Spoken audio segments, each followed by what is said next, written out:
दोस्तों कहते हैं कि सोच का फर्क है। कोई मंदिर में दीप जलाता है तो कोई मकान में आग लगाता है। इसलिए जीवन में हमेशा सकारात्मक सोच और सच्चे इरादों को साथ रखें। पानी चाहे जितना भी साफ हो, उसमें गहराई मापने के लिए पत्थर डालना पड़ता है।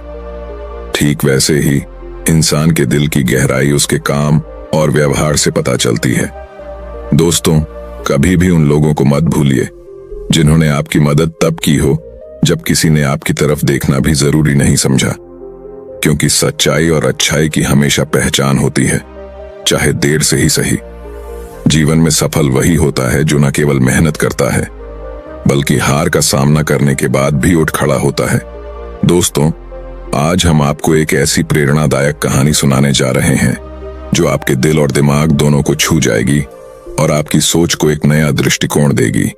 यह कहानी है एक गरीब किसान और एक घमंडी सेठ की। कहते हैं, जो दूसरों के दुख को समझता है वही इंसान कहलाने लायक होता है, लेकिन जब घमंड और स्वार्थ दिल में घर कर जाए तो इंसान इंसानियत से दूर हो जाता है। इस कहानी में किसान और सेठ के बीच जो कुछ भी घटित होता है वह हमें यह सिखाता है कि कभी भी किसी की गरीबी या हालात का मजाक मत उड़ाइए। दोस्तों, इस कहानी में एक ऐसा मोड़ आता है जो सेठ की जिंदगी को पूरी तरह बदल कर रख देता है। तो दोस्तों, इस रोचक और शिक्षाप्रद कहानी को अंत तक जरूर सुनिए, क्योंकि अधूरी बात हमेशा गलतफहमी और अधूरे ज्ञान का कारण बनती है। अगर आप हमारे चैनल पर पहली बार आए हैं तो नई जिंदगी चैनल को सब्सक्राइब करना न भूलें, क्योंकि यहाँ आपको हमेशा ऐसी प्रेरणादायक और ज्ञानवर्धक कहानियां मिलती रहेंगी। तो चलिए दोस्तों, शुरू करते हैं आज की कहानी। किसी शहर में एक बहुत बड़ा धनवान सेठ रहता था। उसकी अमीरी का अंदाजा इसी बात से लगाया जा सकता था कि उसने कई आलीशान महल और बंगलों का निर्माण कर रखा था। सेठ के पास सुख सुविधाओं की कोई कमी नहीं थी। वह जीवन में हर प्रकार के ऐशो आराम का आनंद ले रहा था। उसके पास नौकर चाकरों की लंबी कतार थी जो हर समय उसकी सेवा में लगे रहते थे। अगर उसे किसी महल से दूसरे महल तक जाना होता तो वह घोड़े पर सवार होकर बड़े शान से यात्रा करता था। सेठ का कारोबार न केवल शहर बल्कि आसपास के इलाकों में भी फैला हुआ था। अपने व्यवसाय के सिलसिले में सेठ को अक्सर लंबी यात्राओं पर जाना पड़ता था। इन यात्राओं के दौरान वह घने जंगलों से गुजरता और कई बार छोटी मोटी सराय में रुकता था। लेकिन अजीब बात यह थी कि सेठ अपनी यात्राओं में कभी किसी नौकर या सहायक को साथ नहीं ले जाता था। वह केवल अकेले ही सफर करता था, क्योंकि उसे किसी पर भी भरोसा नहीं था। इसी तरह सेठ के दिन गुजरते जा रहे थे। एक बार की बात है, रात का समय था। सेठ अपने महल के बाहर टहल रहा था। मौसम थोड़ा ठंडा था और हल्की हल्की हवा चल रही थी। उसी दौरान उसने देखा कि एक बुजुर्ग व्यक्ति जो बेहद साधारण और फटे पुराने कपड़े पहने हुए था, उसकी ओर धीरे धीरे बढ़ रहा था। उस व्यक्ति के सिर पर गठरी रखी हुई थी और उसकी चाल से ऐसा प्रतीत हो रहा था कि वह काफी थका हुआ है। जैसे ही वह बुजुर्ग व्यक्ति सेठ के पास पहुंचा, उसने गठरी को नीचे रखा और झुककर सेठ को प्रणाम किया। बुजुर्ग व्यक्ति ने थके हुए स्वर में कहा, मालिक, मैं बहुत दूर से आया हूं। दिन भर की यात्रा ने मुझे बुरी तरह थका दिया है। अगर आपकी अनुमति हो तो मैं आपके महल के बाहर रात गुजार लूं। सुबह होते ही मैं यहां से चला जाऊंगा।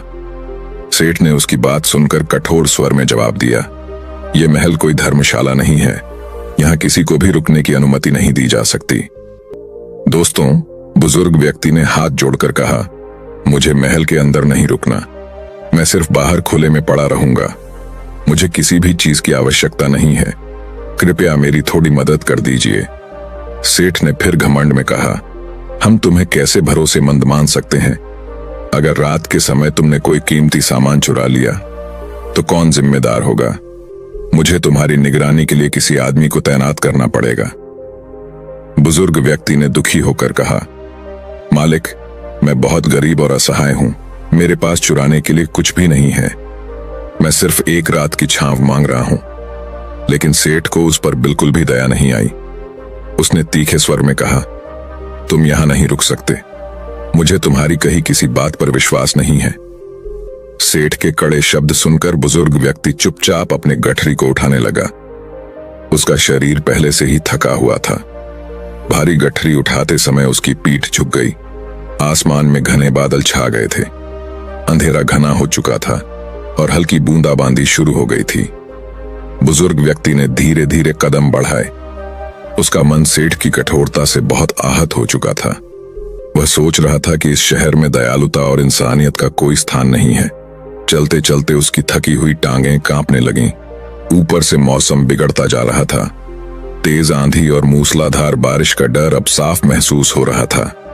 बुजुर्ग ने अपने कदमों को बढ़ाने की कोशिश की, लेकिन उसका शरीर थकावट और दर्द से जूझ रहा था। धीरे धीरे बरसात होने लगी। जिस तरह रात का अंधकार गहराता जा रहा था, उसी प्रकार वह बुजुर्ग व्यक्ति अपने कंधे पर गठरी रखे धीमे धीमे कदम बढ़ाते हुए अज्ञात दिशा में चला जा रहा था। हर कदम के साथ उसकी थकावट और बढ़ती जा रही थी, लेकिन उसके मन में एक अजीब सी चुप्पी और दर्द छिपा हुआ था। उधर समय अपनी रफ्तार से बीतता रहा और कुछ दिनों के बाद एक घटना घटी जिसने उस रात के दृश्य को याद दिला दिया। एक दिन वही धनी सेठ अपने मित्रों और सेवकों के साथ शिकार खेलने के लिए जंगल में गया। यह उसका शौक था और वह अक्सर ऐसा करता रहता था। शिकार खेलते समय उसकी नजर एक हिरण पर पड़ी। हिरण को पकड़ने की चाहत में उसने अपने घोड़े को उस दिशा में दौड़ा दिया।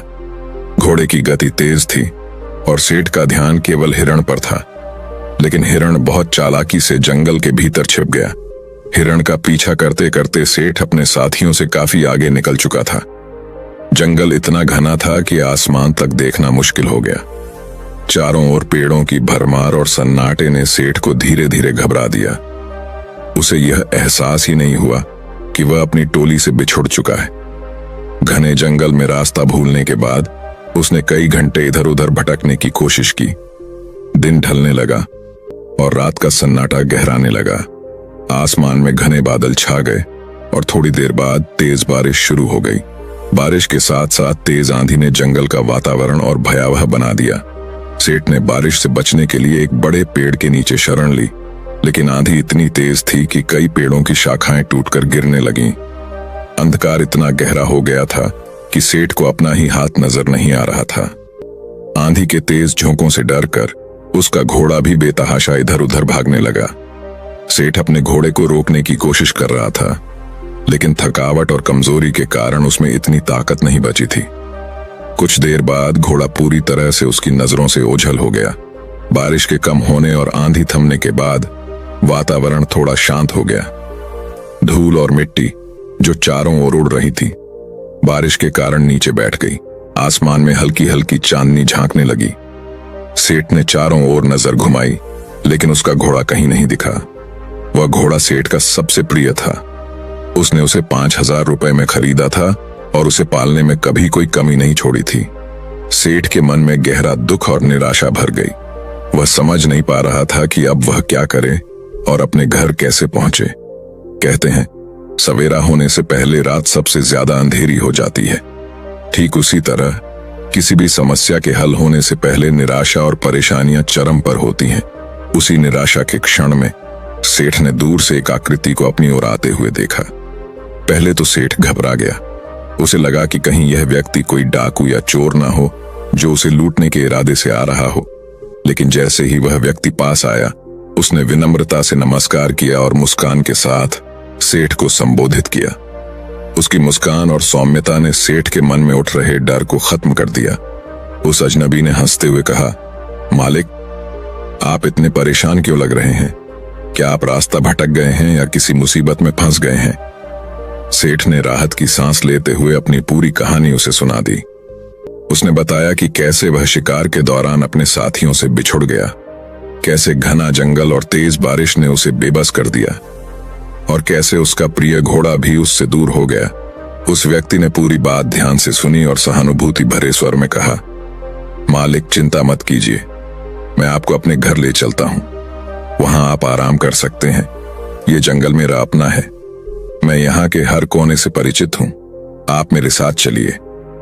थकावट और निराशा से भरा सेठ उसके साथ जाने को तैयार हो गया। कुछ देर चलने के बाद वे एक छोटी सी झोपड़ी तक पहुंचे। वहां पहुंचकर उस व्यक्ति ने कहा, यह मेरी झोपड़ी है। मैं यहां अपने बूढ़े पिता के साथ रहता हूं। जो भी साधारण भोजन मेरे पास है, आप उसे खा सकते हैं। यहाँ रात गुजारें और आराम करें। सेठ ने झिझकते हुए कहा, लेकिन मेरे घोड़े का क्या होगा? वह तो मेरे लिए बहुत कीमती है। उस व्यक्ति ने विश्वास से कहा, चिंता मत कीजिए, सुबह होने से पहले मैं आपके घोड़े को ढूंढ निकालूंगा। सेठ ने हैरानी से पूछा, इतने बड़े और घने जंगल में जहां अंधेरा छाया हुआ है, तुम मेरे घोड़े को कैसे ढूंढ पाओगे? उस व्यक्ति ने आत्मविश्वास भरे स्वर में कहा, यह जंगल मेरा घर है, मैं इसके हर कोने कोने को जानता हूं। अगर आपका घोड़ा इस जंगल में है तो मैं उसे ढूंढने में जरूर कामयाब होऊंगा, और अगर आपके साथी भी इसी जंगल में हैं तो मैं उन्हें भी खोज निकालूंगा। अगर वे इस जंगल में हुए तो मैं अवश्य ही उन्हें ढूंढ निकालूंगा।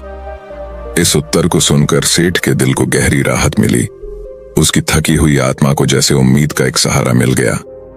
सेठ ने खुद को शांत और निश्चिंत महसूस किया। हालांकि वह अभी भी सोया नहीं था कि अचानक उस व्यक्ति ने सेठ के सामने एक कटोरा रखा। सेठ ने हैरानी से पूछा, यह क्या है भाई? उस व्यक्ति ने मुस्कुराते हुए कहा, सेठ जी, यह हमारी बकरी का ताजा दूध है, इसे ग्रहण कीजिए। सेठ ने जिज्ञासा से पूछा, क्या तुम्हारे पास कई बकरियां हैं? वह व्यक्ति धीरे से बोला, नहीं सेठ जी, हमारे पास तो केवल एक ही बकरी है। सेठ ने आश्चर्य से कहा, केवल एक बकरी और इतना दूध? यह असंभव लगता है, क्या तुमने खुद नहीं पिया? उस व्यक्ति ने सिर झुकाते हुए उत्तर दिया, पिताजी ने आज के दूध को अतिथि सेवा के लिए समर्पित कर दिया है, आज हम इस दूध को नहीं छू सकते। सेठ ने गंभीर स्वर में कहा, यह कैसी परंपरा है? आखिर तुम खुद क्यों नहीं पीते? उस व्यक्ति ने विनम्रता से जवाब दिया, हमारे यहाँ दूध को सबसे उत्तम भोजन माना जाता है, अतिथि की सेवा हमारी पहली प्राथमिकता है। मेरे पिताजी ने विशेष रूप से यह दूध आपकी सेवा के लिए भेजा है।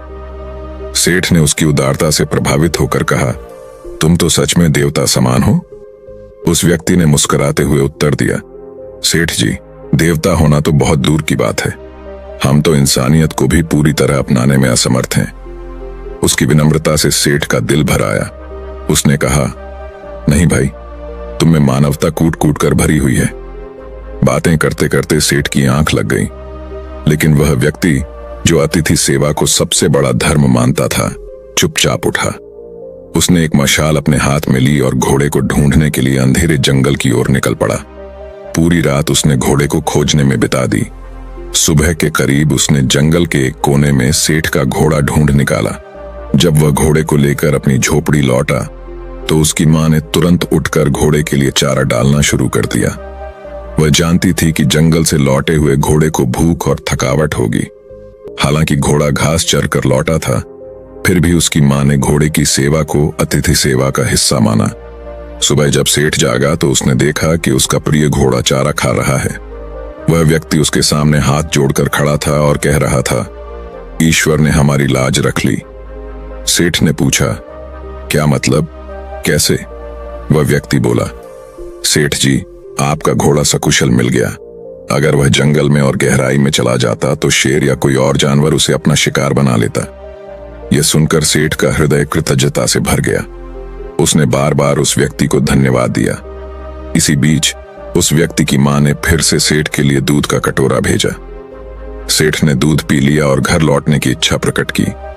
सेठ ने कहा, मैं तुम्हारे पिताजी से मिलना चाहता हूं, क्या वह मुझसे मिल सकते हैं?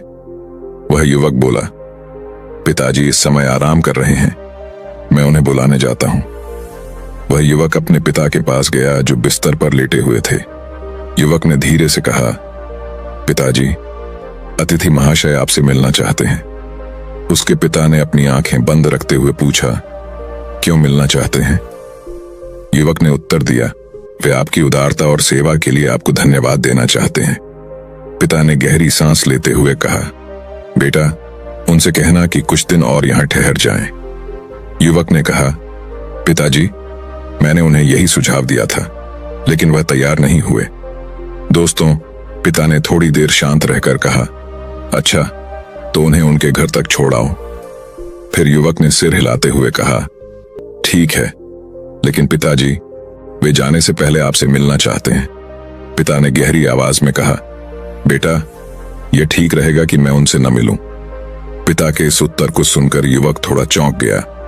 हालांकि उसने अपने पिता की बात पर कोई सवाल नहीं उठाया। वह चुपचाप खड़ा रहा और अपने पिता के सामने कोई शब्द नहीं कहा था।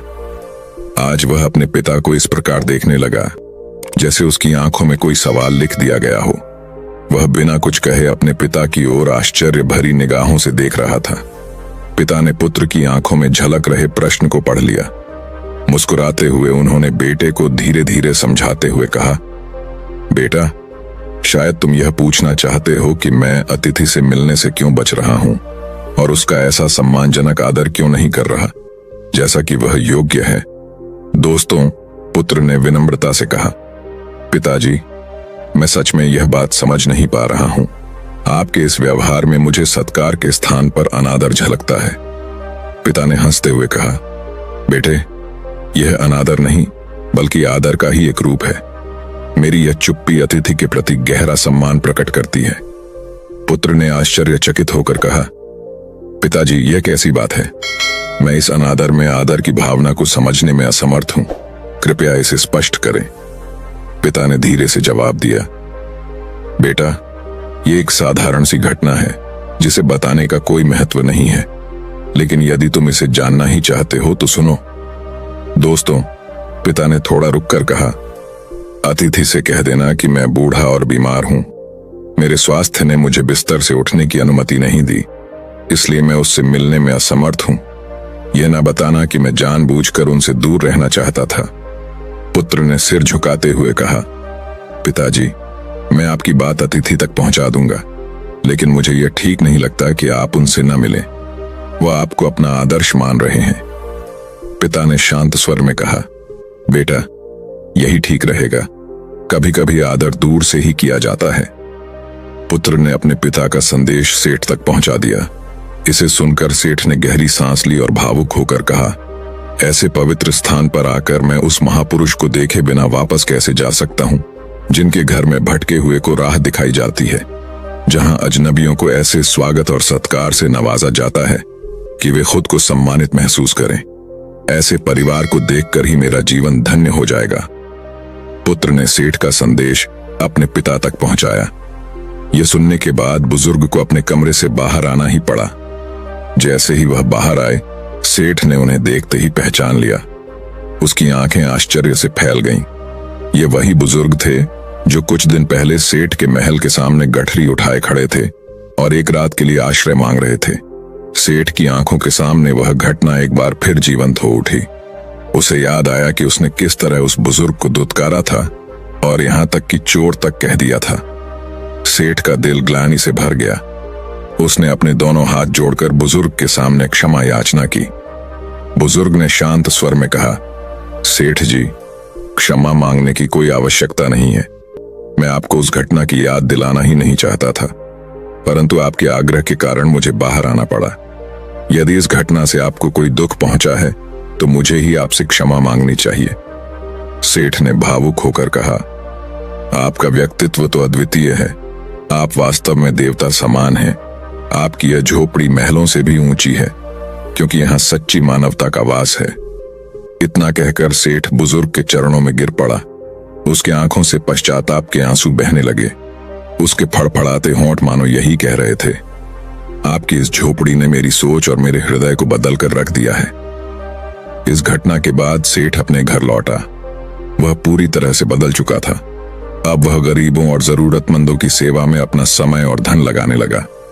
उसके महल के दरवाजे हर आने वाले अतिथि के लिए हमेशा खुले रहते थे।